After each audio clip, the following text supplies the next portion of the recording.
Hello, ladies and gentlemen. My name is Adam, and I'm trying to be the most prolific reviewer of all time. And today I'm going to review a television series called FEUD from 2017. And the subtitle is Betty and Joan. So it's about the feud, real or imaginary, between Joan Crawford and Betty Davis, that led up to the movie Whatever Happened to Baby Jane, and the fallout from Whatever Happened to Baby Jane. And I think that if you like those two actresses and you like the movie, Whatever Happened to Baby Jane, which I do, you should watch this, but with the caveat that it's very fictionalized and sensationalized. So Joan Crawford is played by Jessica Lange, and she does an excellent job. And Betty Davis is played by Susan Sarandon, who also does a great job.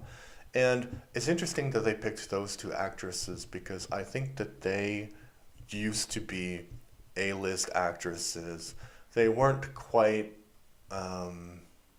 as popular as Crawford or Davis were, but Susan Sarandon, for a time in the early 90s, was like, she was nominated for Oscars and all of that. And I think before this, the last project I saw her in was Blue Beetle, which is kind of a throwaway DC film. And I know there's been a lot of big name actors in MCU and DC films, but this is one that no one had any expectations that it was going to be a great movie. So they're on the tail end of their careers, so they can kind of understand what these two legendary actresses were going through. And their performances in this are excellent. Especially, they both do a good job.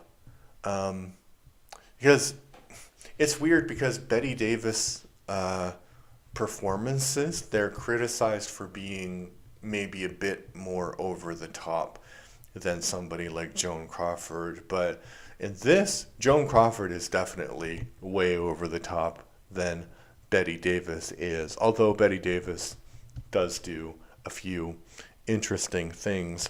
So I do believe that they had a feud, and I think that the feud was connected to their conflicting personalities. So like I said in my Whatever Happened to Baby Jane review, I think that Betty Davis was an incredibly self-centered woman, and she, in the 70s, she saw the movie on television, and she called up Joan Crawford, and she's like, hey, our movie's on television. I'm really great in it. And I think that kind of rubbed Joan the wrong way.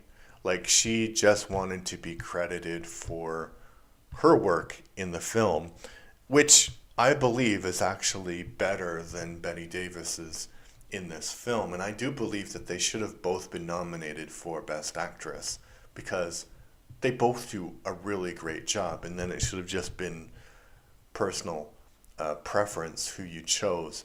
But the film, the series kind of makes it like everything that is rumored seems to be true in this series. So Betty Davis really did believe that Joan Crawford went out of her way to campaign against her in the Oscar race. And so in the series, you see how Joan Crawford actually does this. And I don't know because I wasn't there, but I don't think that actually happened. I think Betty assumed that it happened because Joan did accept the Best Actress award. And I think the reason she accepted the Best Actress award, so in the movie, it's kind of like, in the series rather, it's kind of like, well, she just phoned up a bunch of people and then she kind of guilt-tripped them into letting her accept the award because clearly she deserves it, right? She's Hollywood royalty.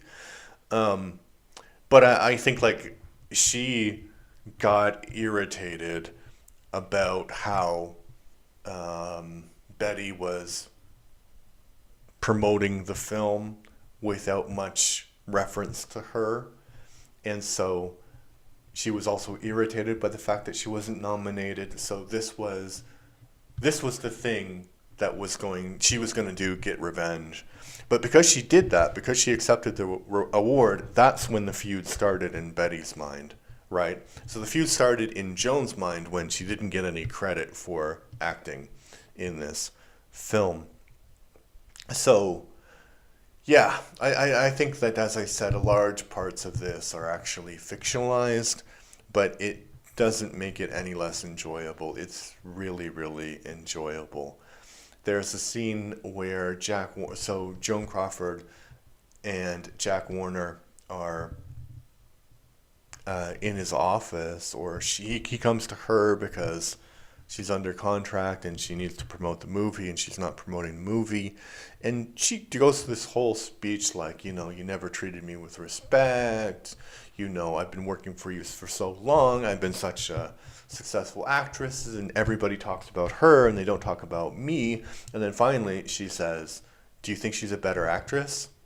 And then Jack Warner says, yes, of course she is. She can act circles around you, which is true. I think Bette Davis was a better actress than Joan Crawford, but that doesn't mean that Joan Crawford was a bad actress. Just she was more like a personality style of actress rather than a craft style of actress. So that's one great moment. Another great moment is where B.D. Merrill, who was Bette Davis's adopted child, she has a part in this movie. And I remember I knew that, and I remember watching the movie, and she plays like the daughter of some next door neighbor who they're watching a Joan Crawford movie on television. And in the movie, they make a great deal about how her daughter isn't actually a great actress, but in the actual movie, Whatever Happened to Baby Jane, it's an adequate performance. Like, she's not overacting, she's just talking like she probably normally would talk. But the rehearsals for it are great because you can see Susan Sarandon, she's looking at the performance and it's not great, and you can just tell on her face that it's not great. And her daughter is so disappointed because, some people have talent to be actors and not. And then there's a scene where there's another character who is not really the love interest of the Bette Davis character, but it's played by one actor, I forgot what his name is, but he's a really good character actor. And so he comes in, he's like a bit nervous, and Betty is like, not going to take any BS from this guy. And then they start acting, and then together they do a scene together, and she's like, yeah, you're good. And so like he's a little bit flippant about it, but the fact that Bette Davis said that he was a good actor was, that's probably one of the highest compliments you could get. It's like Meryl Streep saying that you're a great actor, or somebody like that.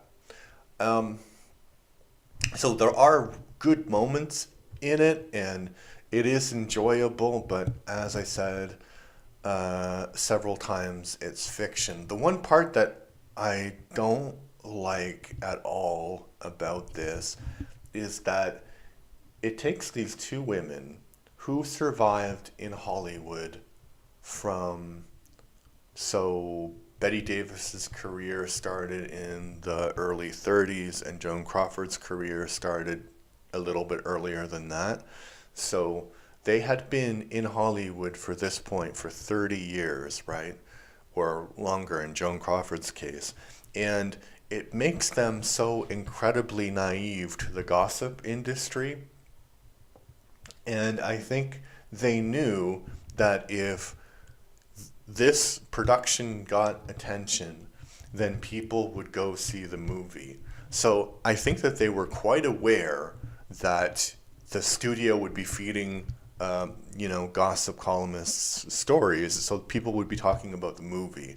And I think they did it a little bit tongue in cheek, right? Because some of the things that the series goes over are just so ridiculous that, yeah, it does, like Betty Davis smells, or um, Joan Crawford has fake boobs, you know.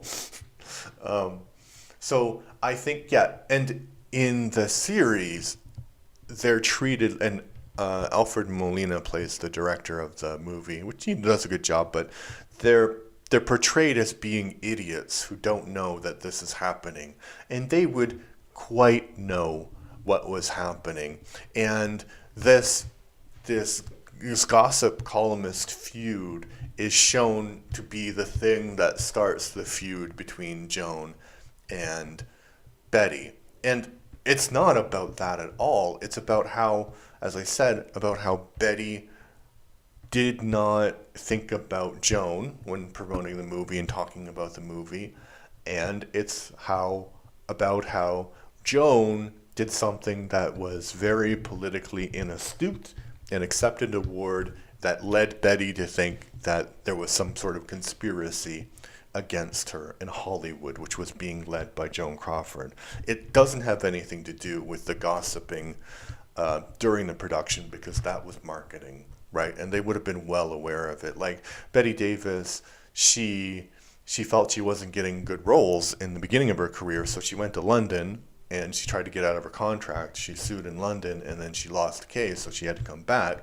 So she was willing to do that for her career, for good roles. So I think she would have been quite aware of this industry after being in it for 30 years, and Joan Crawford likewise would have been aware of that. And the things that caused the conflict were more about that. And there was this thing where Joan Crawford was doing the famous beach scene and dying on the beach, but she kept on getting younger and younger, and she was like really, really drunk throughout the whole time. And there's the way that she tells the story and the way the story really happened.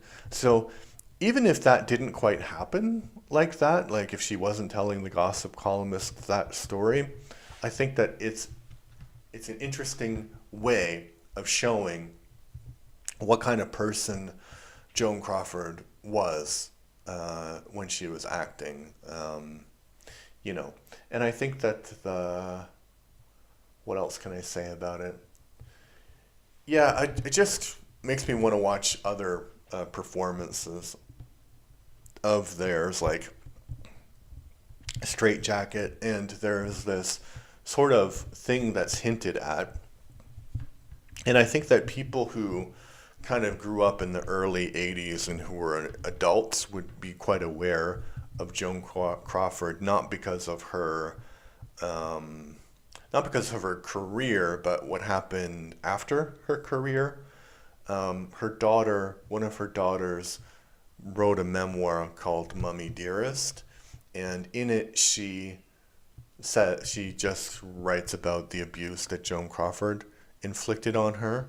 And then B.D. Merrill wrote a similar book, and it's kind of weird because Betty and Joan are always connected, even in with their children.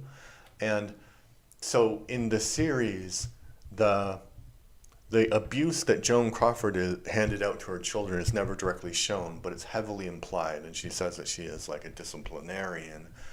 And Betty's kind of bad parenting, like, I don't know if she was a good parent or bad parent, but it's possible she was a bad parent because she was so self-centered, you know. Interviews always about her and not about her co-stars or anybody else. So I think she lived a life where her career was the most important thing, and that led to suffering among the people around her. So I think Joan was also like that, but she also had a much more violent style of parenting. So anyway, the book was turned into a movie, which was a flop, but now is some kind of camp classic called Mummy Dearest. So I think I would like to watch that one and see what the fictionalized version, another fictionalized version of Joan Crawford. So it's been a fascinating exploration. Should you watch the first season of FEUD? Yeah, sure, why not? But as I said multiple times in this review, take it with a big grain of salt. It's very, very fictionalized. All right, if you want to support this channel and this podcast, please like and subscribe. Looking for 200 subscribers by the end of January, and we have 164 as of the time of this recording. And I'm looking for 15 followers on Spotify. All right, thank you. Bye-bye.